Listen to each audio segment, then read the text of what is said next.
Hey everyone, and welcome to What Did I Miss?, where today I'll be breaking down the latest episode of Star Trek Lower Decks, titled Room for Growth, and looking for all the Easter eggs and references to past Trek lore that you may have missed.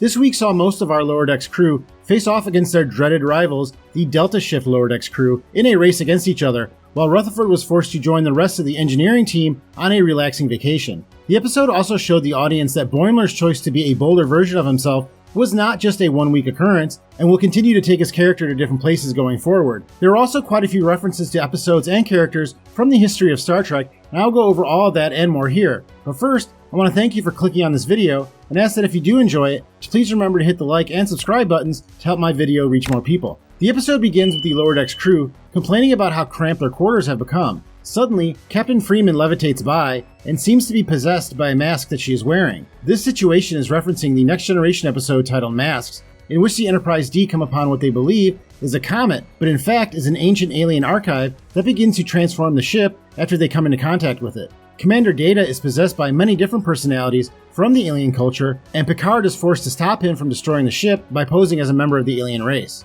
While the Lower Deckers are talking to each other, Boimler is tuning his white violin. This is the same violin we saw him use in the first season episode, Temporal Edict. Also, Mariner remarks to an officer Fedorov that he is able to replicate a larger towel. This is actually referencing a scene from the very first episode of Lower Decks, as his character also walked past when Mariner and Boimler were giving Tendi a tour of the ship for the very first time. After the intro, Captain Freeman laments about the fact that her engineering crew is overworked due to the ship being partially transformed by her actions. You can see that one of the members of the crew is wearing a visor that is almost identical to the visor worn by Geordi LaForge on 7 seasons of The Next Generation. In the following movies, we saw that Geordi no longer needed to use the visor, but it appears that the technology is still in use in this time period. It is also a nice touch that it is an engineer, like Geordi, that wears it. After the captain orders the engineering crew on a mandatory relaxing vacation, Rutherford learns that while he is gone, there will be a lottery for new quarters that he will miss.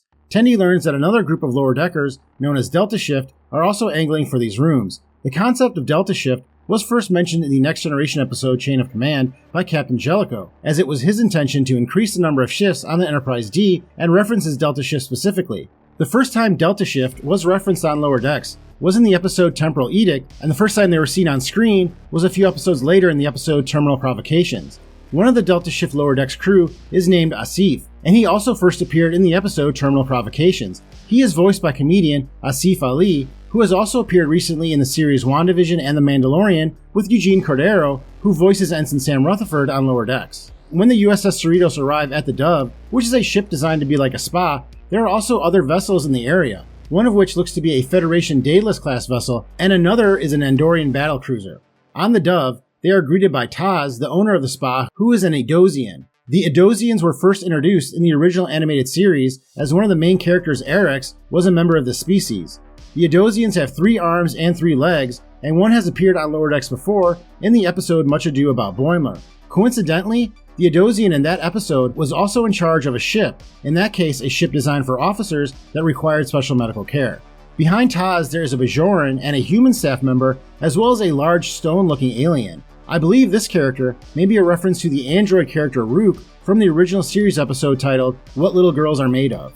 Taz then takes the captain on a tour of the facility, and they come upon a mud bath. The blue alien on the far right is a member of the Benzite, an alien race that was first introduced in the Next Generation episode Coming of Age. I'm not sure what species the red alien is that is next to him, but the next alien over that resembles a pig is a Galardonian. This race was first introduced in the very first episode of Lower Decks, but just as Taz and the captain approach the mud bath, you may have missed a woman with her back turned to us, with a very distinctive hair bun. Could this be Admiral Janeway taking in some relaxation after getting the Voyager back home to Earth? We also see a Klingon throwing a Makleth at a target, which resembles the current fad of axe-throwing establishments popping up everywhere.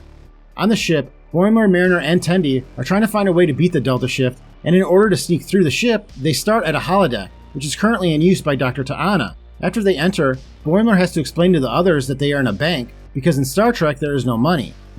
The economics of the future are somewhat different. You see, money doesn't exist in the 24th century. T'Ana and Shax appear to be in a recreation of the exploits of the infamous criminals Bonnie Parker and Clyde Barrow, who were known for robbing banks and shooting anyone they could during their reign of terror in North America during the early 1930s. They are able to get out of the holodeck and then crawl through the ship to what looks like a swamp. When the group first enter the room, there looks to be a skeleton of some creature on the ground. I thought about this for a while and could not think of what this could be. So if you have any ideas, please let me know in the comments because it is driving me crazy. Eventually they get to a room that forces them to wait, where they encounter the Delta Shift crew. They begin to reminisce about a rumor that concerns Commander Ransom de-evolving to a Cro-Magnon state. This sounds a lot like the plot of the Next Generation episode Genesis, in which Dr. Crusher unknowingly creates a virus that de-evolves most of the crew of the Enterprise D. On the Dove, the captain is unable to get her crew there to follow her orders and relax, and begins to freak out herself. The engineering crew designs a machine that almost instantly relaxes a person, which diffuses the situation. I thought this was a smart way to solve this problem, as Starfleet engineers have long been known as miracle workers since the days of Montgomery Scott, so it makes a lot of sense that they would design a way to solve this issue that no one else would have thought of before. On the ship, after learning that there is only one room and not four, and believing that this would split them up, the lower decks crew decide not to go after the room. However, after Delta Shift get the room, they decide to all move in, which does not separate them. This is a smart way to subvert the audience's expectation by showing the crew succeed and fail at the same time, which is kind of the mantra of the series Lower Decks. I also believe that if Rutherford was with them, he may have been the voice that would have realized they could stay together in one room, which emphasizes how much stronger the group is when they are all together. This show is probably at its best when it is subverting audience expectation, and I think that both the A and B plot lines of this episode were structured in much the same way. Mariner, Boimler, and Tendi were on a quest that was part Fellowship of the Ring and part Willy Wonka that had them travel through the bowels of the ship in order to reach their goal, only to find that once they got there and realized what they were working towards could split them up, they conceded that it was the journey together that was most important to them. Likewise, Rutherford along with the rest of the engineering team were forced into a relaxation vacation, but made the most out of it by working together to create something, which is what engineers do. I thought this was another fun episode that shows how the characters are evolving. Boimler especially seems to have found something in himself that is pushing him to do bigger things. Conversely, it is obvious that Mariner is much more willing to depend on her friends to get things done and is no longer going off on her own to get what she wants. Now that 4 episodes out of the 10 episodes of the 3rd season are complete, I would like to see more scenes with Rutherford and Tendi. It was inferred at the end of last season that their relationship would have to be built again, but we have not really seen much of that this season. We were also teased with the history of Rutherford's implant and knowing more about it, which we have yet to see. So it looks like the next 6 episodes will have a lot of payoff in regard to the characters' long-running storylines, and I very much am looking forward to seeing them.